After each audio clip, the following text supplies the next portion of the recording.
ছাত্র জনতার আন্দোলনে বাংলাদেশের রাজনৈতিক বাস্তবতা বদলে যাওয়ার পর নানা দুর্নীতি নিয়ে মুখ খুলছেন অনেকে। ক্রীড়াঙ্গন নিয়েও বিভিন্ন কথা শোনা যাচ্ছে। কেউ কেউ বলছেন সবকিছু পরিবর্তনের কথা। তেমনি ক্রীড়াঙ্গনের এক দুর্নীতির বিষয়ে সম্প্রতি মুখ খুলেছেন জাতীয় দলের উইকেটরক্ষক ব্যাটার নুরুল হাসান সোহান।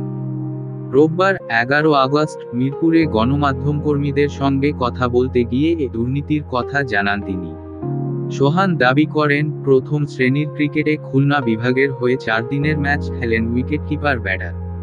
প্রতি মৌসুম শুরুর আগে জার্সি বানানোর জন্য বাংলাদেশ ক্রিকেট বোর্ডের পক্ষ থেকে প্রতি বিভাগকে 3 লাখ টাকা দেয়া হয়।